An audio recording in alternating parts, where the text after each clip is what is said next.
บายดีในคลิปวิดีโอนี้เราจะมานำเสนอให้ฮู้เกี่ยวกับสุดขอบจักรวาลและจุดสิ้นสุดของเอกภพอันกว้างใหญ่ไพศาลที่เกิดจินตนาการของมนุษย์มีไผฮู้แล้วบ่ว่ามันสิ้นสุดอยู่บ่อนใดเชื่อว่าอาจจะให้คำตอบได้ยากดังนั้นเรามาทำความในความเชื่อเกี่ยวกับจักรวาล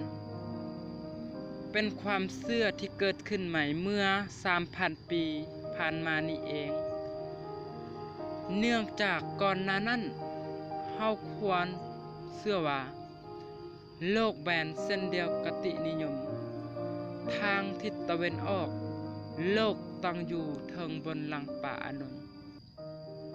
และคตินิยมทางทิศตะวันตกก็เชื่อว่าโลกแบนเส้นเดียวกันแต่ความเชื่อดังกล่าวก็เริ่มเปลี่ยนแปลงไปเมื่อเข้าสู่ยุคที่สเปนและโปรตุเกสต่างแข่งขันกันในเรื่องการ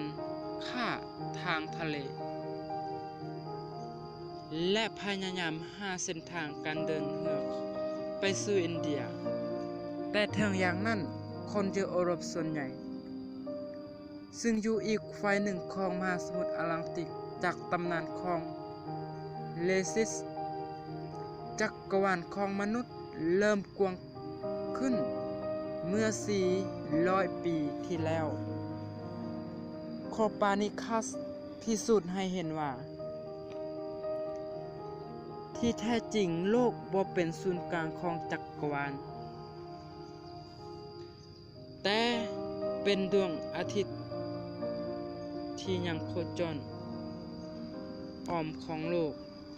และเป็นศูนย์กลางของดวงอาทิตย์ในยุคนั้นจักรวาลใหญ่ขึ้นเท่ากับระบบสุริยะวิลเลียมเฮอร์เซลนักดาราศาสตร์ที่ยิ่งใหญ่ผู้ที่ค้นพบดาวยูเรนัสเป็นคนทำอิฐเมื่อปีค.ศ. 1785 ระบบสุริยะเป็นส่วนหนึ่งของทางช้างเผือกรูปทรงของทางช้างเผือกที่วิลเลียมเฮอร์เซลได้วาดขึ้นในปีค.ศ. 1785 จากการนับดาวของท้องฟ้าโดยเฮอร์เซลกำเนิดให้ดวงตะเวนเป็นศูนย์กลางในที่สุดเมื่อปีค.ศ. 1945 เอ็นเบิร์นเดโบเป็นหนึ่งของจักรวาลและเลเบลล่าศูนย์กลางของเอกภพดาราจักรส่วนหลายต่างก็เคลื่อนที่ออกจาก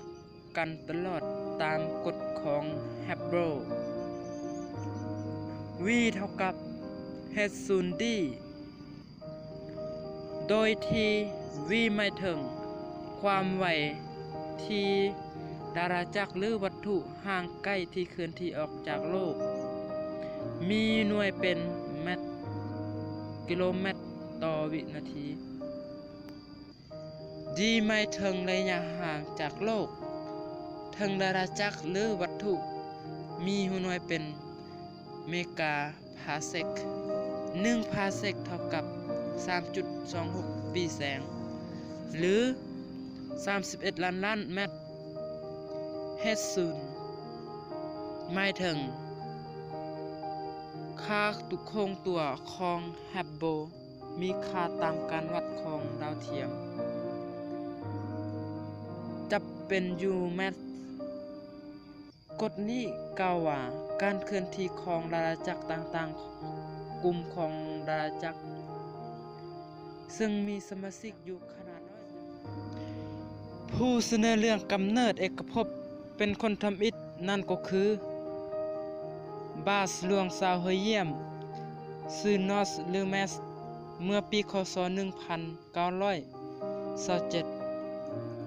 แบบจำลองเอกภพเป็นเนื้อเดียวกันและเป็นคุณสมบัติคือกัน ทุกทิศทางการเคลื่อนย้ายตัวถูกควบคุมด้วยแรงถ่วงหนักภาพจำลองอธิบายว่าสภาพของอากาศและสภาพของเอกภพที่อยู่ในปัจจุบันเป็นผลที่เกิดจากการระเบิดครั้งใหญ่ภาพของการขยายตัวของเอกภพทฤษฎีบิ๊กแบงที่สร้างอวกาศซึ่งขยายออกไปทุกทิศทางจากกฎฮับโบนิกที่อ้างนั้นตีความได้สองอย่างคือจะหมายความว่าโลกเป็นศูนย์กลางที่เคลื่อนที่หรือเอกภพมีการเคลื่อนที่ออกจากในยุคสถานที่ใดก็ได้ดังนั้นสิ่งที่พาให้เกิดการกระแจกกระจายจากกันและ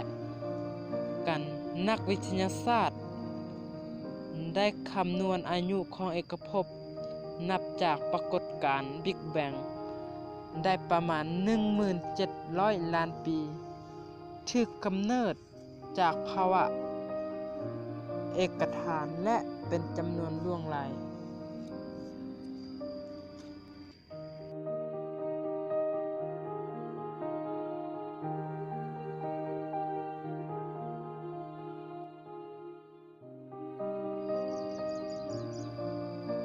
สิ่งที่เห็นจึงบ่สม่ำเสมอแต่ความจริงเอกภพยังซับซ้อนหลายในทรงว่างของนักดาราศาสตร์ยังคิดบ่ทันว่าฟากฟ้าที่เฮาเบิ่งเห็นมีสิ่งต่างๆและหลากหลายรูปทรงของดวงดาวกระแจกกระจายมีเมฆมีฝุ่นบ่เป็นทิศทางของดาวฤกษ์รวมกันเป็นดาราจักร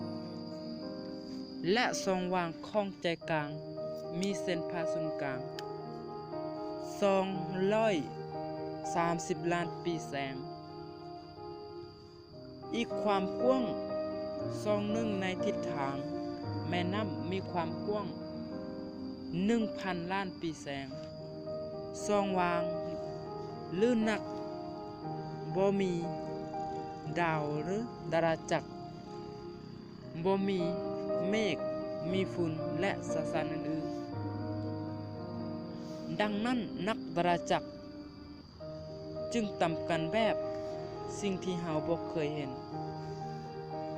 ระยะห่างของเอกภพโดยทั่วไปแล้ววัตถุส่วนหลายของเอกภพ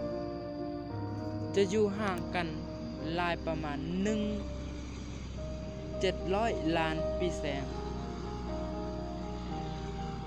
และเอกภพมีการขยายตัวแบบบ่หยุดยั้ง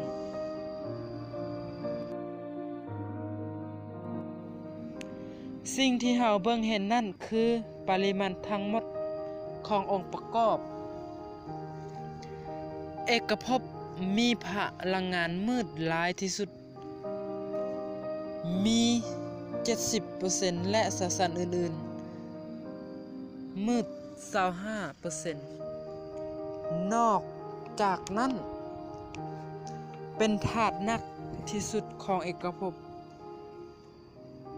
ที่ย้อนกลับไปคำถามที่ว่าเอกภพสิ้นสุดอยู่ไสในเมื่อเอกภพมีที่สิ้นสุด